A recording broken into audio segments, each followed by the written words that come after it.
राहुल गांधी की भारत जोड़ो यात्रा का आज उत्तर प्रदेश में दूसरा दिन है। खास बातचीत कर लेते हैं। नसीमुद्दीन सिद्दीकी साहब प्रांतीय अध्यक्ष हैं। साहब से जानना चाहूंगा कि उत्तर प्रदेश में आज दूसरा दिन है, कितनी चीजें आपको लग रही हैं? चूंकि देख रहे हैं कि जब कन्याकुमारी से शुरू होकर यहाँ पहुंची तो एक बड़ा उत्साह था, एक बड़ा इंतजार था कि जब उत्तर प्रदेश के 3 जिलों से होकर गुजरेगी तो क्या तस्वीर बदलेगी।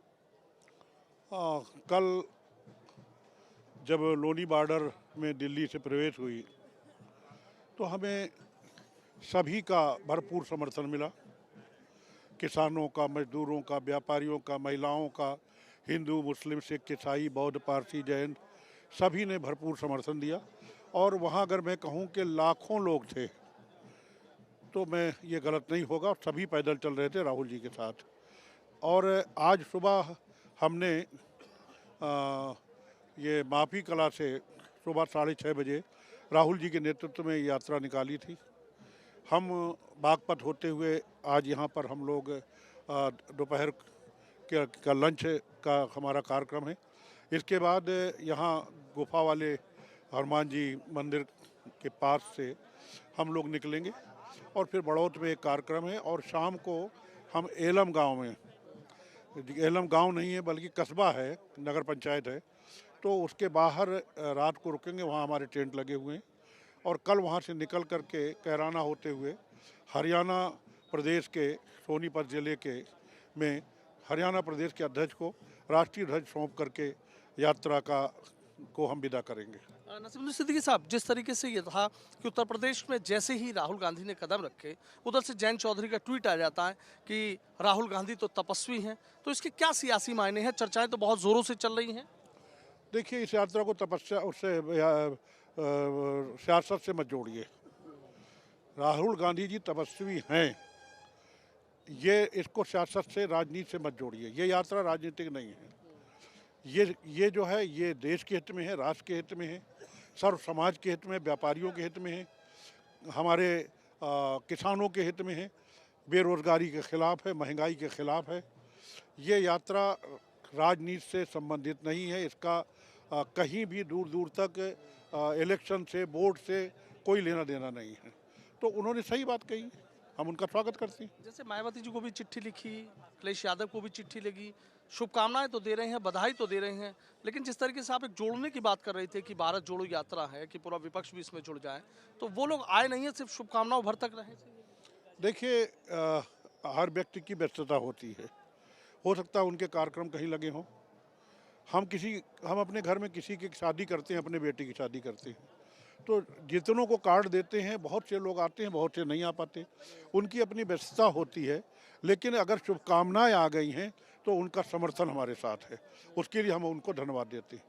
लग रहा है कुछ चीजें बदलेंगी जिस उम्मीद में आप लोग निकले हैं। अब बदलेंगी क्या, काफ़ी कुछ बदल रही हैं। लेकिन अब भाजपा को सोचना होगा कि महंगाई पे कंट्रोल करे, बेरोजगारी को थामने का प्रयास करे, किसानों के साथ अन्याय करना बंद करे और रोजगार सबको समान, जाति धर्म की नाम पे राजनीति करना बंद करे, हिंदू मुस्लिम मंदिर मस्जिद की राजनीति बंद करे, वरना ये देश टूट जाएगा। और उसी के आशंका में भारत जोड़ो यात्रा माननीय राहुल जी के नेतृत्व में निकाली गई है। 2800 किलोमीटर से ज्यादा का सफर राहुल गांधी तय कर चुके हैं। तो जो बात आपने बीजेपी को लेकर कही है, तो आपको लग रहा है कि बीजेपी कुछ दबाव में आ रही है, कुछ चीजों पे बदल रही है? दबाव में लाने का सवाल ही नहीं है। सच्ची बात सबको मानना चाहिए। हम जानते हैं कि बीजेपी नहीं मानेगी, लेकिन इसका मतलब ये कि हम प्रयास भी न करें। हम लोगों को जो आज मारे जा रहे हैं, पीटे जा रहे हैं, किसान 13 महीने तक दिल्ली बॉर्डर पे बैठा रहा, 731 किसान मर गए और फिर वो कृषि बिल वापस ले लिया गया। ये कौन से फैसले? ये जो नोटबंदी की गई, कौन सा फैसला है? जीएसटी के नाम पे छापे डाल रहे हैं, कौन सा फैसला है? जो नेता बोलता है उसमें ईडी और सीबीआई लगा दी जाती है, कौन सा फैसला है ये? तो इसमें बात आती तो हमने ये सारी बातें विधानसभा, लोकसभा में उठाई, राहुल जी ने उठाई, तो भाजपा की सरकारों ने माइक बंद करा दिया। तो मजबूरी में आकर के हमें पब्लिक के बीच में जाना पड़ा। और राहुल जी ने कहा, मैं कोई मोटर कार से नहीं, मैं हेलीकॉप्टर से नहीं, बल्कि मैं इस बार पैदल पैदल लोगों के दरवाजे जाऊंगा। अच्छा नसीमुद्दीन सिद्दीकी साहब, जैसे लोग आपसे मुलाकात कर रहे हैं, गाजियाबाद की बात रही हो या दिल्ली की बात रही हो या आपकी लोनी की बात रही हो, मवी कला की बात रही हो, यहाँ जहाँ आप रुके बागपत यहाँ की बात रही हो, किस तरह की बातें निकल कर आ रही हैं कि पब्लिक की ऐसी क्या समस्याएं, क्या शिकायतें हैं कि जिनको आप समझ पा रहे हो कि हाँ ये एक बड़ा मुद्दा कहीं ना कहीं है? आपको मालूम है कि लोनी में कई साल से किसान धरने पे बैठा है। गन्ना किसान की ये हालत है कि गन्ना मूल्य बढ़ाया नहीं गया, और बढ़ाया नहीं गया लागत बढ़ गई, और बढ़ाया नहीं गया भुगतान हुआ नहीं। एक तो मूल्य बढ़ाया जाना, कम मूल्य में लिया जाना, फिर उसका भुगतान कई कई साल तक न किए जाना। गन्ना किसान भुखमरी के कगार पे है, वह अपनी बेटियों की शादी नहीं कर पा रहा है, बच्चों को पढ़ा नहीं पा रहा है, जिससे वो आत्महत्या करने को तैयार है। उसको सिंचाई के नाम पे, खाद के नाम पे, जुताई के नाम पे, बुआई के नाम पे इतनी लागत लग रही है। इन्होंने क्या किया, जब कांग्रेस पार्टी की सरकार थी 400 रुपये का कट्टा था खाद का, आज जो है 1300 रुपये का हो गया। और 1300 रुपये के साथ साथ पहले 50 किलो कट्टा था हमारी सरकार में, अब वो 5 किलो काट लिया, वो अब 45 किलो का हो गया। किसान को भी पीट रहे हो, तो किसान तो सड़कों पे, उन्हीं की लड़ाई तो हम लड़ रहे हैं। मिशन 2024 का रास्ता लगता है कुछ आसान हो पाएगा जिस तरीके से? मिशन 2024 के बारे में हम अभी बात करने नहीं चाहते, क्योंकि इसका मिशन 2024 से कोई लेना देना नहीं इस यात्रा का। आगे आएंगे, उसकी भी तैयारी करने जा रहे हैं।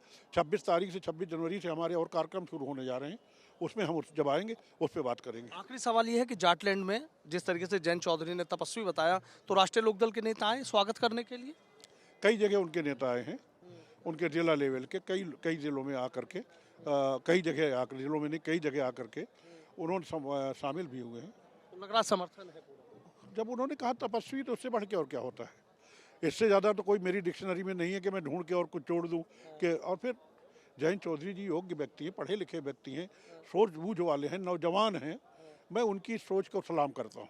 बहुत बहुत शुक्रिया। तो देखिए नसीमुद्दीन सिद्दीकी साहब हैं, और जिस तरीके से जयंत चौधरी ने राहुल गांधी को तपस्वी बताया, तो उनका कहना था कि वो बहुत अच्छे इंसान हैं और यहाँ राष्ट्रीय लोकदल के नेता उनका स्वागत भी कर रहे हैं। तो कुल मिलाकर देखा जाए कि जाटलैंड में जिस तरीके से यहाँ राहुल गांधी की इस भारत जोड़ो यात्रा का स्वागत हो रहा है, समर्थन हो रहा है। हालांकि उनका सीधा ये कहना है कि 2024 मिशन से इसका कोई लेना देना नहीं है, ये आम जनता के मुद्दों को लेकर भारत जोड़ो यात्रा निकाली जा रही है, ना कि किसी सियासी बात को लेकर। वीडियो जर्नलिस्ट सत्येंद्र सिंह के साथ सनुज शर्मा, एबीपी गंगा, बागपत।